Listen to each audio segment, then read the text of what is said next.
इस वीडियो में हम मोबाइल सिम के 5 इम्पोर्टेंट ट्रिक्स के बारे में बात करने वाले हैं, जिसको हर किसी को पता होना चाहिए।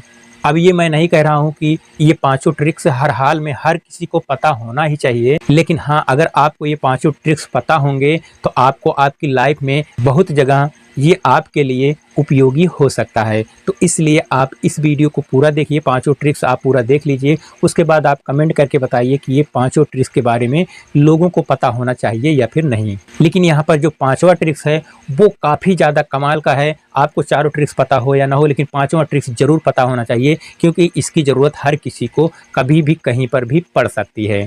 तो चलिए इस वीडियो को शुरू करते हैं और एक एक करके पाँचों ट्रिक्स के बारे में जान लेते हैं।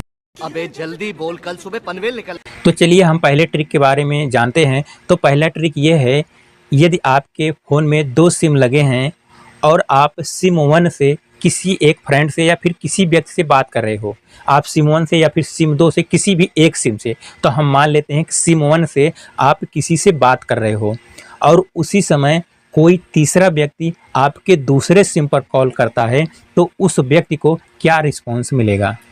यानी कि आप सिम 1 से किसी से बात कर रहे हो, उसी समय सिम 2 पर अगर कोई तीसरा व्यक्ति कॉल करता है तो उसको जो रिस्पॉन्स मिलेगा वो ये होगा कि डायल किया गया नंबर कवरेज क्षेत्र से बाहर है, यानी कि नेटवर्क एरिया से बाहर है। ये रिस्पॉन्स उस व्यक्ति को मिलेगा। तो जब आपकी पहले वाली कॉल कट होती है और आप उस तीसरे वाले व्यक्ति से बात करते हो, उससे कनेक्ट होते हो, तो वो आपसे पूछते हैं कि आपने अपना फ़ोन कहाँ रखा था, जो नेटवर्क से बाहर था, आपके पास फ़ोन नहीं लग रहा था। तो आप उनसे बता सकते हो कि हम दूसरे सिम से किसी से बात कर रहे थे, इसीलिए हमारा जो अगला वाला सिम था वो नेटवर्क से बाहर था। अब भैया बढ़ते हैं दूसरे ट्रिक की तरफ। तो दूसरा ट्रिक ये है कि यदि आप अपने सिम की सारी कॉल्स को किसी दूसरे नंबर पर ट्रांसफ़र किए हो, यानी कि आप कॉल फॉरवर्ड लगाए हो किसी दूसरे नंबर पर, तो ऐसे में क्या होगा कि जितनी भी कॉल्स आपके नंबर पर आएगी वो सभी किसी दूसरे नंबर पर, जिस नंबर पर आप ट्रांसफ़र किए हो उस पर ट्रांसफ़र हो जाएगी, उस पर चली जाएगी। लेकिन ऐसी सिचुएशन में अगर आपके सिम का बैलेंस ख़त्म हो जाता है, रिचार्ज उसका ख़त्म हो जाता है, तब फ़ोन करने वाले को क्या बताएगा, क्योंकि उस समय आपकी कॉल फॉरवर्ड नहीं होगी। अगर बैलेंस ख़त्म हो गया तो जो फ़ोन कर रहा है आपके पास, उसको ये रिस्पॉन्स मिलेगा कि डायल किया गया नंबर व्यस्त है या फिर डायल किया गया नंबर अभी स्विच ऑफ है। खत्म। तो ये दोनों रिस्पॉन्स मिलते हैं, कभी स्विच ऑफ बताता है, कभी जो है व्यस्त बताता है। तो इसलिए ये आपको जानते रहना ज़रूरी है कि अगर आपने कॉल फॉरवर्ड किया है तो बाद में उस व्यक्ति से जब आप बात करते हो तो वो बताता है कि भैया कहाँ आप बिजी थे या कहाँ आपने फ़ोन स्विच ऑफ किया था, तो आप बता सकते हो कि कॉल हमारी फॉरवर्ड थी, इसलिए जो है बिजी बता रहा था और हमारे में बैलेंस नहीं था, इसलिए फ़ोन नहीं जो है लग रहा था। तो भैया अब बढ़ते हैं तीसरे ट्रिक की तरफ। तो तीसरा ट्रिक काफ़ी ज़्यादा कमाल का है, क्योंकि अगर आपके फ़ोन में बार बार फालतू के मैसेज आते रहते हैं, कंपनी का मैसेज या फिर बहुत सारा मैसेज आते रहता है, जिससे कि आप डिस्टर्ब हो जाते हो, या फिर आपके पास प्रमोशनल कॉल्स वगैरह आती रहती हैं, फालतू की कॉल्स आती रहती हैं जो कि आप नहीं चाहते हो इस प्रकार के कॉल्स, इस प्रकार के मैसेज आएँ जो आपको डिस्टर्ब करें। तो इसके लिए आप अपने सिम पर, कोई भी सिम हो आपका, आप अपने सिम पर DND सर्विस एक्टिवेट करा सकते हो, यानी कि डू नॉट डिस्टर्ब की सर्विस को चालू करा सकते हो। और इस सर्विस को चालू कराने के लिए जो भी आपका सिम हो, आप अपने सिम के कस्टमर केयर के पास कॉल करेंगे और उनसे आप रिक्वेस्ट करेंगे, तो आपके नंबर पर DND सर्विस एक्टिवेट कर देंगे, जिससे कि आपके फ़ोन पर फालतू के मैसेज या फिर प्रमोशनल कॉल्स आनी बंद हो जाएगी।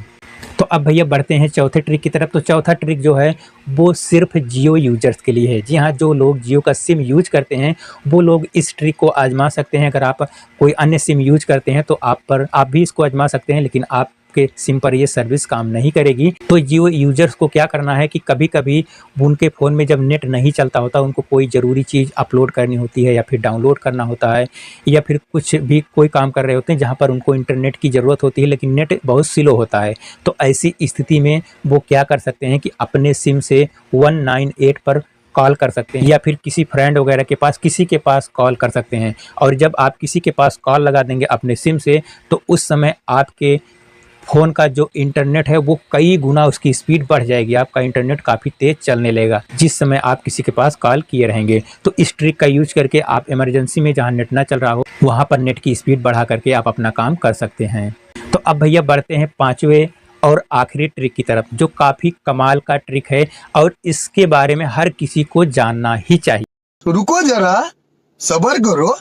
दोस्तों, अगर आपके फ़ोन के सिम में बैलेंस हो या फिर ना हो, तो भी आप अपने फ़ोन से 112 यानी कि 112 नंबर पर कॉल करके इमरजेंसी सेवा का लाभ ले सकते हैं।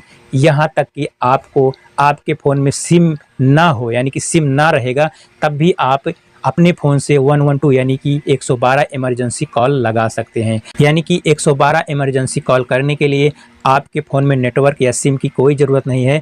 आपके फ़ोन में लॉक लगा होगा तब भी आप 112 यानी 112 पर कॉल करके इमरजेंसी की जो सेवाएं होते हैं, एम्बुलेंस या फिर पुलिस वगैरह की, तो इन सारी सेवाओं का लाभ ले सकते हैं। 112 एक ऐसा इमरजेंसी नंबर है जो कि आप अगर इसे अपने फ़ोन से डायल करते हैं तो आपके आसपास कोई भी नेटवर्क होगा तो किसी भी नेटवर्क पर स्विच करके इमरजेंसी फ़ोन लग जाता है और आपको इमरजेंसी सेवाएं मिल जाती हैं। इसलिए इसके बारे में सबको पता होना चाहिए। बहुत से लोगों को हमने देखा है कि जब उनको कोई ज़रूरत पड़ती है और उन्हें 112 पर कॉल करना होता है तो बोलते हैं कि हमारे फ़ोन में बैलेंस नहीं है, ये नहीं है।